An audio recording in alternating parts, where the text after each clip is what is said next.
తెలంగాణ అధికార కాంగ్రెస్లో రాజకీయాలు ఆసక్తికరంగా మారుతున్నాయి. కొండా సురేఖని ఆ పదవి నుంచి తప్పించాలనేది డిమాండ్గా కనబడుతుంది.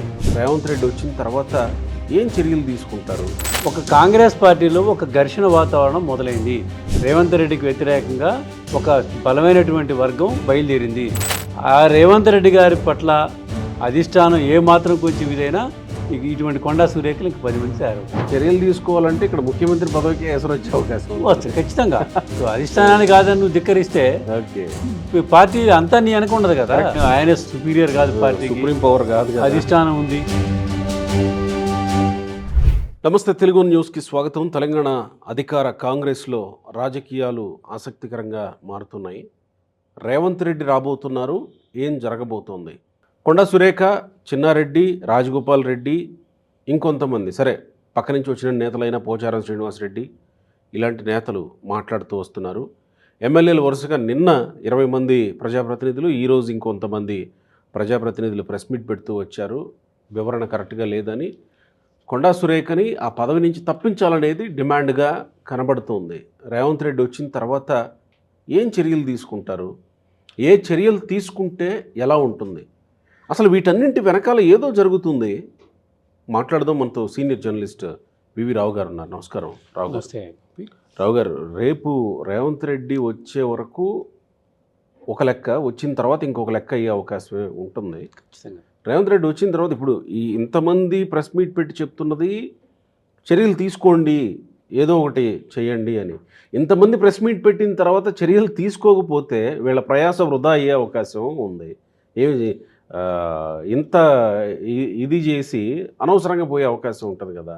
మరి ఇప్పుడు ఏమి చర్యలు ఉంటాయా, ఉండవా, ఎట్లా ఉండబోతుంది అనుకోవాలి? అంటే ఇప్పుడు ఒక చర్యలు ఉంటాయా ఉండవా అనే చర్చ దానికంటే అసలు దీని మూలాలేంటి?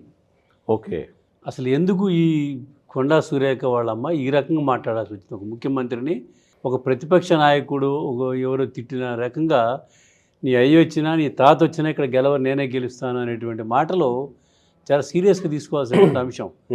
ఇంత సీరియస్ అంశాన్ని కొంతమంది ఎమ్మెల్యేలు నిన్న మాట్లాడారు, ఇవాళ కొంతమంది ఎమ్మెల్యేలు మాట్లాడారు. అంటే ఈ మాట్లాడిన ఎమ్మెల్యేలు మాట్లాడారు తప్ప ఇవాళ ఒక అడ్లూరి లక్ష్మణ్ తప్ప మంత్రులు ఎవరు స్పందించలేదు. ఒక ముఖ్యమంత్రిని, ఒక సామాన్య కార్యకర్త కూడా కదా అమ్మాయి. మెంబర్షిప్ ఉందంటలేండి. ఉందా? ఉందంట. నాకు చెప్పింది ఆమె. అంటే మరి మెంబర్షిప్ ఉన్నప్పుడు నా కూతురు మాట్లాడితే నాకు సంబంధం ఏంటి అనేది ఆమె కూడా ఖండించాలి కదా. ఉందంట, మెంబర్షిప్ ఉందా నాకు కాంగ్రెస్లో అని చెప్పి ఉన్నప్పుడు మరి వాళ్ళ అమ్మ కూడా ఇలా మాట్లాడటం తప్పు అని ఖండించాలి కదా. అంటే కాంగ్రెస్ మెంబర్ కాకపోయినా సాధారణ పౌరుడైన ముఖ్యమంత్రిని అలా మాట్లాడినప్పుడు ఖండించాలి కదా. ఇప్పుడు వాళ్ళు ఏంటంటే ఆమె ఖండించలేదు అనేది ఒక ప్రచారం జరుగుతుంది. అయితే దీని అంతటికీ నేపథ్యం ఏంటంటే ఒక కాంగ్రెస్ పార్టీలో ఒక ఘర్షణ వాతావరణం మొదలైంది. రేవంత్ రెడ్డికి వ్యతిరేకంగా ఒక బలమైనటువంటి వర్గం బయలుదేరింది. వాళ్ళు ఇంటర్నల్గా ఏదో నడుస్తుంది.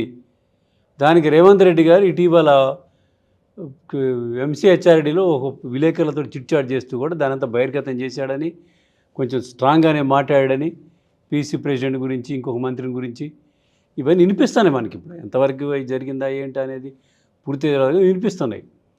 ఇప్పుడు ఈ నేపథ్యంలో ఒక్కసారి మన గతం చూసుకుంటే, ఉమ్మడి ఆంధ్రప్రదేశ్ విషయం మనకి 78 నుంచి లెక్కలు చూసుకుంటే, అంతకుముందు వ్యవహారాలు ఇప్పుడు వాళ్ళకి తెలియదు కూడా, ఇప్పుడున్న తరానికి కూడా. 78 చూస్తుంటే ఒక్క 2004 నుంచి 2009 వరకు ఒక్కరే రాజశేఖర్ రెడ్డి కంటిన్యూగా ముఖ్యమంత్రిగా చేసినటువంటి చరిత్ర కాంగ్రెస్ పార్టీలో. అంతకుముందు ప్రతి సందర్భంలో 78 నుంచి 83 వరకు ముగ్గురు ముఖ్యమంత్రులు మారారు. 89 నుంచి 94 వరకు ముగ్గురు ముఖ్యమంత్రులు మారారు. అసలు ఎన్టీ రామారావు లాంటి దిగ్గజాన్ని ఢీకొని 89లో పార్టీని అధికారంలో తీసుకొచ్చి చెన్నారెడ్డిని ఒక సంవత్సరం కంటే కూడా నీలే ఈ కాంగ్రెస్ పార్టీ చరిత్రలో. రాజశేఖర రెడ్డి చనిపోయిన తర్వాత కూడా రోసయ్య, కిరణ్ కుమార్ రెడ్డి మళ్ళీ ముగ్గురు అయ్యారు. ఒక్క 2004 నుంచి 2009 మధ్య ఒక్క రాజశేఖర రెడ్డి. అంటే రాజశేఖర రెడ్డి గారు కూడా బలమైనటువంటి నాయకుడు కాకుండా ఈ రాష్ట్రం నుంచి మెజారిటీ కాంగ్రెస్ ఎంపీలను పంపించాడు ఆయన. అది బలంగా ఉన్నటువంటిది. పైగా ఆయన అప్పటికి అనేక డక్కా ముక్కీలు దీని ఎప్పటి నుంచో కావాల్సినడు వెయిట్ చేసి అప్పటికయ్యాడు. అంటే కాంగ్రెస్లో ఉన్నటువంటి పరిస్థితిని, కాంగ్రెస్లో ఎలా మెలగాలి, ఎలా నడుచుకోవాలి అనేటువంటి తెలిసిన వ్యక్తి ఆయనకి కేవీపీ రామచంద్ర గారు కూడా అండగా ఉండటంతో ఎక్కడ అసంతృప్తులు వచ్చినా లేకపోతే ఫిర్యాదులు పోయినా అధిష్టానం బుట్టలేయడానికి అధిష్టానాన్ని ఎట్లా చూసుకోవాలనేది వీళ్ళిద్దరు చూసుకున్నారు. అంటే ఆ ఎన్ని పరిణామాలు చూస్తే ఇవాళ రేవంత్ రెడ్డి గారు నేను అధికారంలో తీసుకొచ్చాను, కష్టపడ్డాను, ఏని చేశానని చెప్తున్నారు. రాజశేఖర రెడ్డి గారు కూడా పాదయాత్ర చేసి కాంగ్రెస్ అధికారంలో తీసుకొచ్చాడు. అయినా ఆయన మీద ఆరోపణలు నడిచినాయి. ఇవాళ అధిష్టానం ఒక అనుగ్రహం ఉంటే రేవంత్ రెడ్డి గారు కొనసాగుతారు. ఆ రేవంత్ రెడ్డి గారి పట్ల అధిష్టానం ఏమాత్రం కొంచెం ఇదైనా ఇటువంటి కొండా సురేఖలు ఇంక 10 మంది తయారవుతారు. అందుకని ఇప్పుడు కొండా సురేఖ మీద ఇంత జరిగిన తర్వాత దాదాపు 30 మంది ఎమ్మెల్యేలు, 5-6 ఎమ్మెల్సీలు వీళ్ళంతా ఆమె చర్యలు తీసుకోవాల్సిందే అని 2 రోజుల నుంచి సిఎల్పివిలో మీటింగ్లు పెట్టి చెప్తున్నారు, ప్రెస్ మీట్లు పెట్టి చెప్తున్నారు. ఏ చర్యలు లేకపోతే రేవంత్ రెడ్డి గారి ప్రిస్టేజ్ ఏం కావాలా ఒక ముఖ్యమంత్రిగా? అంటే రేవంత్ రెడ్డి గారి అనుమతి, రేవంత్ రెడ్డి గారు అండలేకుండా వీళ్ళంతా మాట్లాడారు ఎమ్మెల్యేలంతా. Correct point. నిన్న ఇవాళ అది కూడా ప్రచారం జరుగుతుంది. ఆయన నోటీసులో లేకుండా వేం నరేందర్ రెడ్డి గారు ఇంతమందికి ఫోన్ 40 మందికి 50 మందికి ఫోన్ చేశాడు, 20 మంది వచ్చారు, 20 మంది రాలేదు అనేది మళ్ళీ ఒక సోషల్ మీడియాలో జరుగుతూనే ఉంది. అది మళ్ళీ ఇంకొంతమంది ఇంకో మీటింగ్ పెట్టబోతున్నారు. ఇప్పుడు మళ్ళీ రేవంత్ రెడ్డి గారికి ఇప్పుడు ఏది కొండా సురేఖ్ వీళ్ళంతా మిగతా గ్రూప్ ఉంది కదా, వాళ్ళతో ఆ ఎమ్మెల్యేలు కూడా రేపు ఎల్లుండో ఫీల్డ్ మీదకి రావచ్చు అనేది ఇవాళ చిన్నారెడ్డి గారు వచ్చి వివరణ ఇచ్చిపోయాడు. మీరు పరిశీలిస్తే కోమటిరెడ్డి రాజగోపాల్ రెడ్డి గారు ఇప్పుడు 2-3 సందర్భాల్లో రేవంత్ రెడ్డి గారు అటాక్ చేశారు, కానీ ఏ ఒక్కళ్ళు మాట్లాడలేదు. ఏ ఒక్క ఎమ్మెల్యే మాట్లాడలేదు, ఎమ్మెల్సీ మాట్లాడలేదు, ఒక పార్టీ నాయకుడు మాట్లాడలేదు, ఎవరు మాట్లాడలేదు. చివరికి వాళ్ళ మీడియా వాళ్ళు మల్లురావు గారి క్రమశిక్షణ కమిటీ చైర్మన్ని ఏమిటండి రాజగోపాల్ రెడ్డి గారు మాట్లాడారు కదా, నోటీస్ ఇవ్వలేదు ఏంటంటే మాకెవరు ఫిర్యాదు చేయలేదు అన్నాడు ఆయన. ఫిర్యాదు చేస్తే ఇది పోలీస్ వ్యవస్థ, పోలీసులు అంతే జరుగుతుంది, మాకేం ఫిర్యాదు రాలేదండి అందుకే మేము చర్యలు తీసుకోలేదు అంటారు. పోలీసులు అనే మాట అన్నాడు ఆయన. వాళ్ళ అంటే మీరు ఒక సామాజిక వర్గాలను బట్టి చర్యలు తీసుకుంటారా అనేది ఇప్పుడు కొత్తగా బయలుదేరింది. అవును కదా. పైగా మొన్న సుష్మిత మాట్లాడింది కూడా, పొన్నం ప్రభాకర్ పట్ల మీరు ఎట్లా చూస్తున్నారు, షబ్బీరాల్ని మీరు ఎట్లా చూస్తున్నారు, ఈ బీసీ వర్గాలను ఎట్లా చూస్తున్నారు, మీరు బీసీలను దూరం పెడుతున్నారు, మీ సామాజిక వర్గానికి మీరు ప్రాధాన్యత ఇస్తున్నారు, ఇవన్నీ వస్తున్నాయి. సో ఇప్పుడు మరి కొండా సురేఖ మీద చర్యలు తీసుకుంటే డ్యామేజా లేదా డ్యామేజ్ కంట్రోల్ అవుతుందా? ఇప్పుడు చర్యలు తీసుకోవాలా వద్దా అనేది రేవంత్ రెడ్డి గారు లేకపోతే ఇవాళ ప్రెస్ మీట్ పెట్టినట్టు ఎమ్మెల్యేలు ఎమ్మెల్సీలు కాదు, అధిష్టాన వర్గం నిర్ణయం తీసుకోవాల్సిందే తప్ప వీళ్ళ చేతిలో ఏముండదు, రేవంత్ రెడ్డి చేతిలో ఏం లేదు. ఇప్పుడు అధిష్టాన వర్గం ఇప్పుడు కర్ణాటకలో మన మంత్రివర్గం ఇస్తడం జరిగిందండి. చాలామంది మంత్రులు శాఖలు బాగలేవని, మంత్రులు రాలేదని, రాజీనామాలని, డ్యామ్ డూమ్ అని ఇచ్చేశారు, అంతా సర్దుకుపోయింది.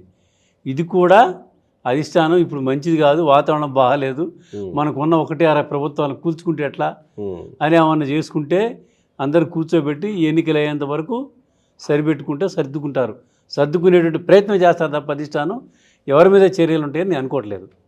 ఓకే, అంటే అనవసరంగా డిస్టర్బెన్సెస్ ఈ ఉన్నంత కాలంలో చేసుకోవద్దు. అవును, లేదు రేవంత్ రెడ్డి గారు ప్రెస్టేజ్గా ఇన్ని మాట్లాడిన తర్వాత లేదు అంటారంటే ముఖ్యమంత్రి పదవి వదులుకోలేడు కదా ఆయన. అధిష్టానం చెప్పింది సర్దుకుపోతాం, పరిశీలిస్తాం, అధిష్టానం చూసుకుంటుందని చెప్పి వదిలేస్తారు. అంటే అక్కడ చర్యలు తీసుకోవాలంటే ఇక్కడ ముఖ్యమంత్రి పదవికి ఎసరు వచ్చే అవకాశం వస్తుంది ఖచ్చితంగా. ఓకే, ఇప్పుడు అధిష్టానాన్ని కాదని నువ్వు ధిక్కరిస్తే పార్టీ అంతా నీ అనుకుండదు కదా. ఉంటే 30 మంది 40 మంది ఎమ్మెల్యేలు ఉండొచ్చు నీకు, కానీ ఉన్నటువంటి 60 మంది ఎమ్మెల్యేలు నీ వెనక రారు కదా. ఓ బట్టి విక్రమార్కో, ఉత్తమ్ కుమార్ రెడ్డి, ఓ కోమటిరెడ్డి వెంకటరెడ్డి వీళ్ళంతా నీతో వస్తారా?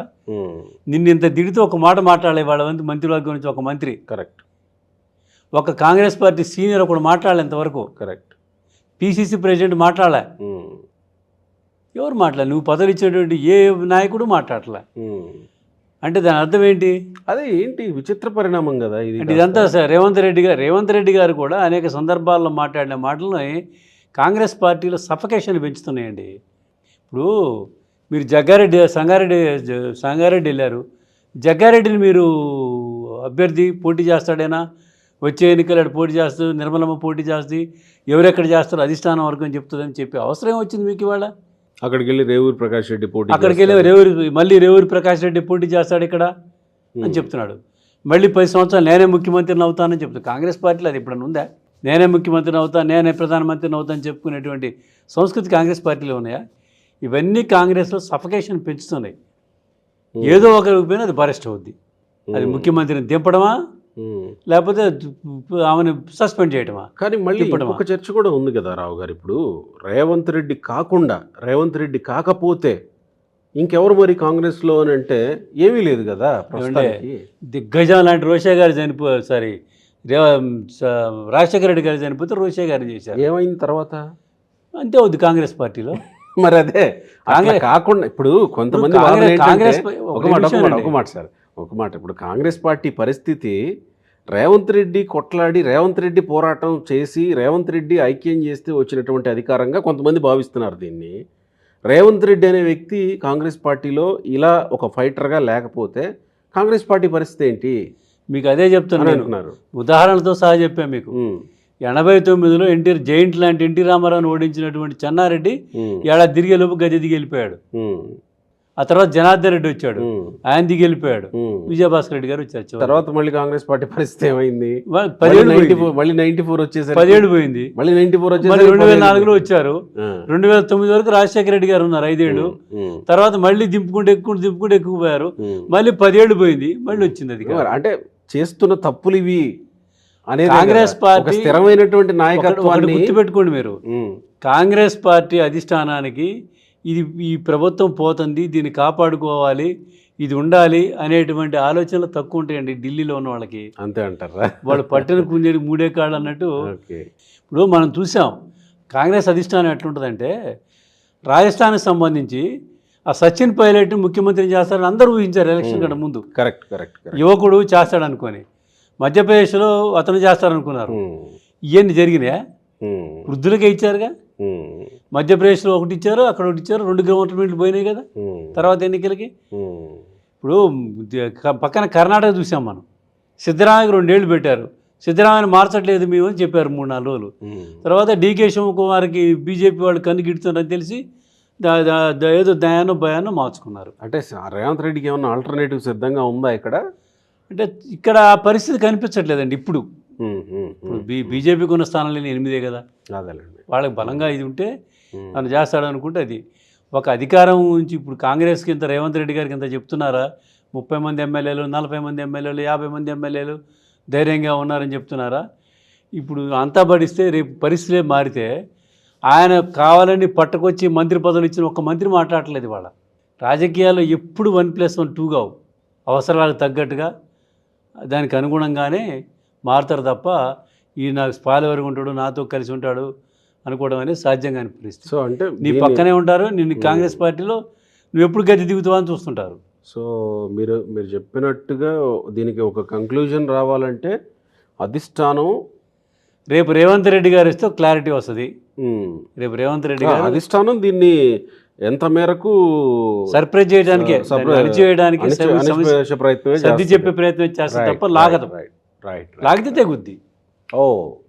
తెగేదాన్ని తెచ్చుకోరు పార్టీని. రైట్. అంటే ఈ ఎమ్మెల్యేల హడావుడి, అది వీళ్ళందరూ తెలుసు. ఎమ్మెల్యేల హడావుడి చూస్తుంటే తెంచబోతున్నారేమో. ఇప్పుడు మాట్లాడినటువంటి కొండా సురేఖ కూడా తెలుసు ఈ తెగదని. ఓకే. అందరూ తెలుసు పార్టీలో, కాంగ్రెస్ పార్టీలో. ఆ ధైర్యంతోనే కాంగ్రెస్ పార్టీలో ఉన్న సీనియర్లందరికీ తెగుద్దని తెలుసండి. రేవంత్ రెడ్డి గారి ఆవేశము, ఉద్రేకము ఇవన్నీ ఎదుటి తిట్టడానికి తప్ప సొంత పార్టీ వాళ్ళని అనడానికి ఒకటి పనికిరాదు. దట్టు ప్రాంతీయ పార్టీ కాదు కదా ఇది. కాదు, ఆయనే సుపీరియర్ కాదు, పార్టీ సుప్రీం పవర్ కాదు, అధిష్టానం ఉంది, ఇవన్నీ ఉంటాయి. అందుకని కాంగ్రెస్ పార్టీకి ఇది సహజమే. ఇదిలో జరగబోయేది ఏమీ లేదు. ఏదో కొండను దవ్వి ఎలకను పట్టిన సామెతగానే ఉంటుంది వ్యవహారం. Right sir, thank you.